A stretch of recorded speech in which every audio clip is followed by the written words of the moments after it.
when you get two really good dart players together, it's easy to have some pretty astounding shots that are made. The game doesn't even need to start for these shots to necessarily be made. This one here is a perfect example. This is actually what's called a cork. It's it's two players that throw at a bullseye to figure out who goes first.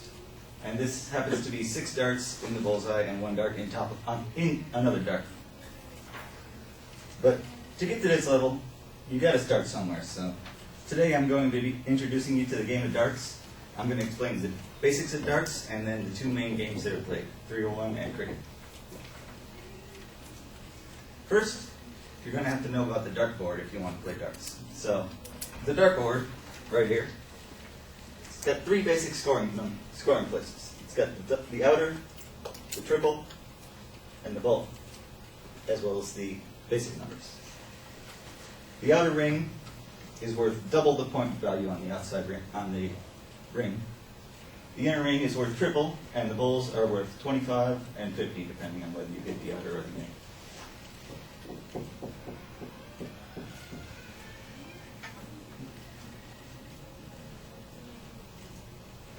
And basics with actually throwing the dart, you're going to stand at the line. It's usually about 8 feet away from the board. Stand parallel to it and throw with your elbow at a right angle, and that should give you the best chance to hit the board.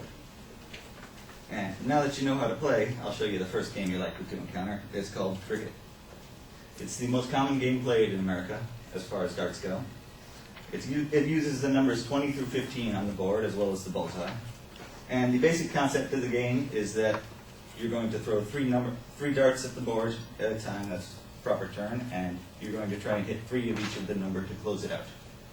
Once it's closed out, the other person cannot score on you, but you can still use that number to score on the other person. Once everything's closed out and you have the most amount of points, it's simple, you win. And let me just give you the basic. This is the board and the scoreboard. I'm just going to give you a basic lowdown of how cricket works. Now I'm just going to do one side of the board today. It's not going to be both people playing. But your first shots are going to usually go for triples.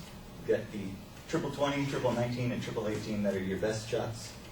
That'll give you the biggest advantage in your first shot. So assuming you hit all those, I've never managed to do that, but you'll end up with that.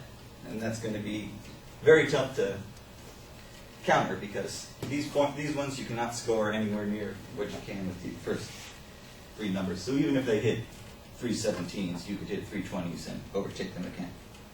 And then your next 3 shots would be at 17, 16, 15.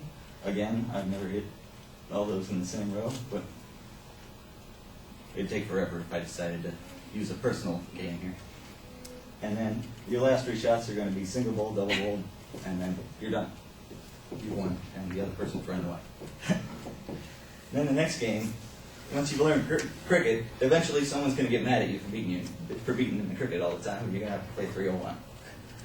Now, 301 is a different concept than cricket because as opposed to scoring upwards, you start at a number, typically 301, but it can also be 501, 701, 1001, and you're going to score downwards from there until you hit 0. Now, in 301, there's a different rule called the double in rule where you have to hit a double to start the game before you can score any points. And I can show you that here. Now, your best shot in 301 is to hit double 20, triple 20, triple 20. To give you 140 on, which is very tough to beat. And that leaves you 141. And then your next shot, it can end really fast because the shortest out in 301 is actually a 6-dart out. So 6 darts to finish the game. And for that, you're at 141, so you would have to hit triple 17, triple 20, double 15, and then you're out, and you're probably the best player I know. And then finally, once you've mastered all the basics, all that's left to do is to go out and practice, and you just have fun playing the game. With enough practice, you can actually get really good at it. And if you think these perfect games don't happen, I can show you. I want you to take a look at this here.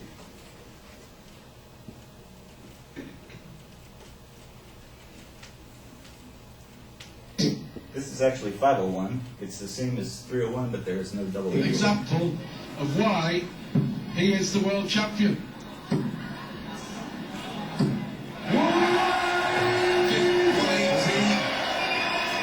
The match. Lewis.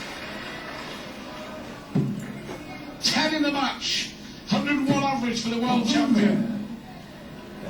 And he's taking the darts here. Oh, 5 perfect darts. He's on the darter. Lewis. He's been selected a 9 darter in this European Championship. Is this the moment? The crowd hold their collective breath. Treble 19. Treble 12.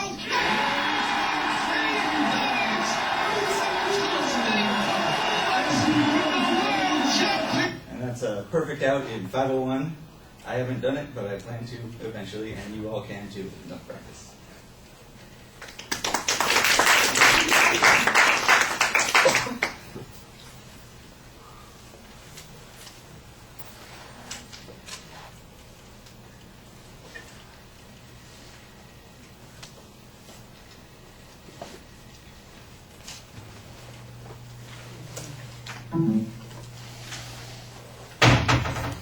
So Alec, what did you think? I like how he explained the dartboard to us and how all the numbers work and the colors and the rings. Didn't know that before. He also explained it in a way that it's just not a bar game. It's that video explained that at a professional level, and it shows that has a big fan base. I liked how he showed us how to stand and throw a dart. That was a good visual aid. His PowerPoint, it was detailed and I liked it straight to the point. Not too much. Oh, and then how he explains the cricketer and the 301s game. I didn't know there was like more than one game in darts. I thought it was just throw the darts. Yeah, that's about. Overall, it was good. I liked it.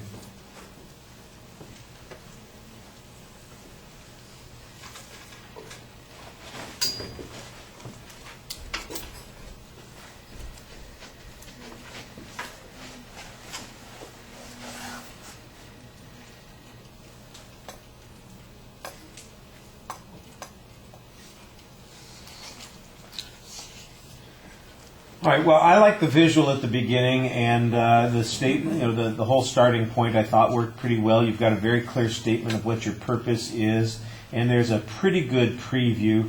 You sound a little bit like you are rushing it, and I think you can kind of approach it a little bit more. I don't want to say leisurely, but maybe more calmly and more like you were talking to friends. I know you're giving a speech and you're trying to do it a certain way, and I think that kind of gives it an edge that it doesn't really need. I got to be frankly honest. I'm one of those people.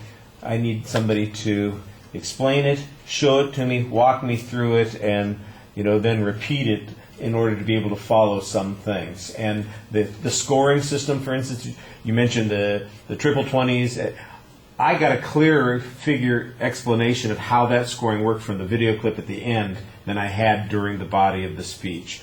Because I'm trying to think, okay, and what closing it out means was not clear to me at all until, again, at the end, I think I have a better idea about what's going on. So I felt a little bit lost sometimes when you're talking about the technical things about scoring. On the other hand, I had a pretty good understanding about what the rings meant and how the points went there, and I understood the different, a little bit. Closing out was the thing that was problematic for me on the cricket game, but on 501, that's real simple. It's just subtraction that you're doing there, and you're going in your rounds as quick as you can to get down to nothingness, pretty much. Oh, that makes perfect sense to me. So that was pretty straightforward. I thought you did a nice job with the visuals, putting them together and making them fairly easy to understand. Like I said, the scoring process when you're writing it down there, I think you need to explain it a little bit more. Hey, I bowled for 3 years and I'm still not sure I understand how to write down the scoring.